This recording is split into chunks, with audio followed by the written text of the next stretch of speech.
Hi, welcome back to another episode of Algebra in Words, the video series on YouTube. We're continuing our discussion on the exponent rules of variables of a common base. In this particular episode, we're going to look at what you do when you have negative exponents. So I have a few problems up on the board. Let's get started. Before we get started, I just want to tell you what the general rule is for negative exponents and why we do what we do. Generally, when we report an answer, we usually like to do them in certain standardized ways, so they're uniform in the way that we give answers. And when it comes to exponents, we usually like the exponents to be either in positive form, or if we're able to, there's a different time for different reasons, but if we're able to, sometimes we expand the base. So if it's a number like we have here, and it's raised to a certain power, sometimes we expand it, meaning we just apply the exponent and show what the big number is. So here's the rule. When you have a negative in an exponent, it could be either in a base in the numerator or a base in the denominator. It doesn't matter where it is. But the rule is, to change the exponent from negative to positive, you move the base with the exponent to the opposite part of the fraction that it's originally in, and then you change the sign. So you could change the sign from positive to from negative to positive, which is usually what we do. But you could also change it from positive to negative if you wanted by doing the same thing, moving the base with its exponent to the opposite part of the fraction. So anyway, let's get started with the examples.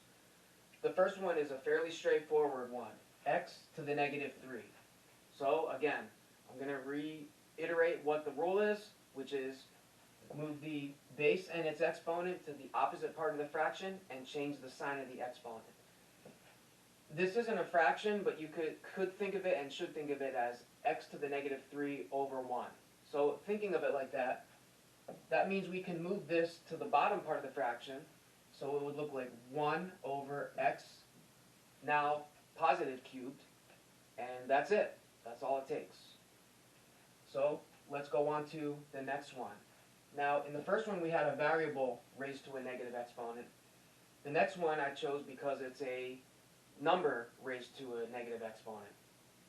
And the rule is the same. It's originally kind of like over unwritten 1. So to make the exponent positive, we're going to move the 2 to the 8th to the denominator and change the sign of the exponent, now making it 2 to the positive 8th. And that's it. If you wanted to expand that, you could. And in that case, you would get 1 over 256. It's best to ask your teacher which way they prefer, or to just check the book to see which way the book wants it. Sometimes they want it in exponential form, sometimes they want you to expand it out. Let's look at this one.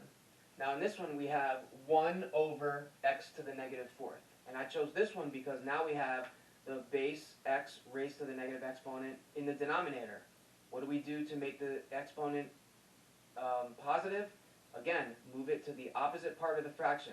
This time that would mean moving it to the top. So it would be like x now to the positive 4. And that's it. Let's look at the next one.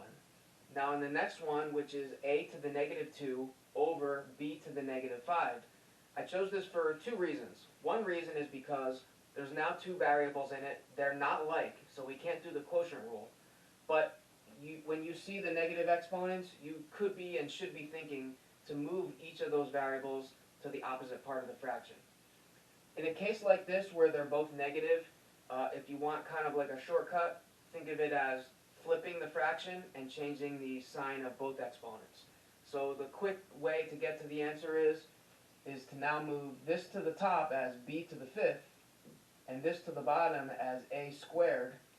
And since both of the exponents started out as negative, we could flip it, and that's how we got this, remembering to change the sign of each exponent. Now let's look at this one.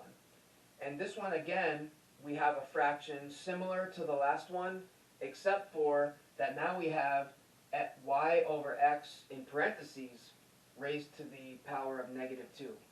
If you remember from the last video where we went over taking a power to a power also distributing a power through parentheses, then you might remember that you have to distribute the exponent to both the top and bottom. That's one way to do it, and I'll show that in a second. But another reason why I chose this is because when you have a fraction raised to a negative exponent outside the parentheses, once again, you can flip the entire inside fraction and then change the sign of the exponent here, like this, making it x over y. And since we flipped inside, now we made the exponent positive. And if you wanted to continue that out, distribute the 2 to the x, making x squared, and the 2 to the y, making y squared in the denominator, or the final answer, x squared over y squared. As I said a second before, if you wanted to go about this a different way, and you're going to start to notice that there's different ways to start these, you could have distributed the negative 2 to the y and the x at the beginning, making y to the negative 2 over x to the negative 2. And then you notice that it then becomes a problem like we had up here. And again, you can move the y to the bottom as y squared and the x to the negative 2 up to the top as x to the positive squared, which again, you'll notice that we arrive at the same thing. And finally, I chose a problem with a little bit more going on. I hope we have enough room here, but we should. And let's just take a look before we actually solve. We have a coefficient, the negative 4, and the coefficient also has a negative in front of it. And I chose that for a reason I'll get into in a second. And then we have, in the numerator, x to the power of positive 2, y to the power of negative 3, and in the bottom, a to a positive exponent 5, and b to a negative exponent 7, negative 7. So let's start from the upper left with the coefficient negative 4. Now there's a very specific reason why I chose a coefficient negative 4 and a problem with that. Because when we're in this mode of negative exponents and moving bases up to the opposite part of the fraction, it's a common misconception for students at first to think that because there's a negative here, that you move the negative 4 to the bottom as if it would become positive 4. But that's completely separate, okay? This negative is not an exponent. This rule only applies to negative exponents, not a negative coefficient. So long story short, the negative 4 is just going to stay where it is from there until the end of the problem. So for that, that's why I chose a problem with a negative coefficient. Now let's look at x squared.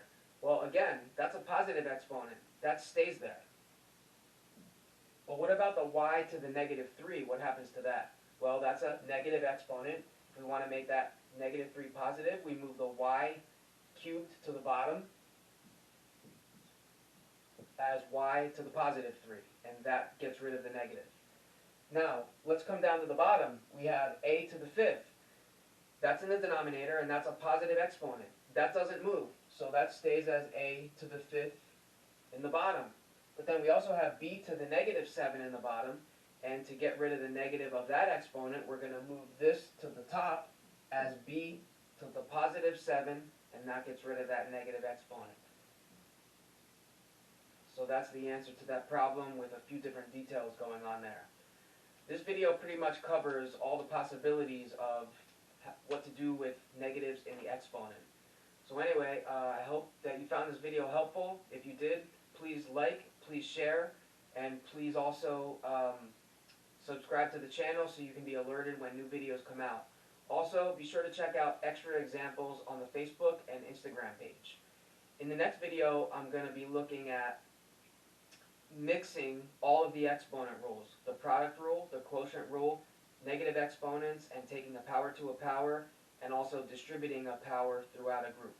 So be sure to check those out because those are the type of questions you'll more likely have on a test. Thanks for watching. See you in the next video.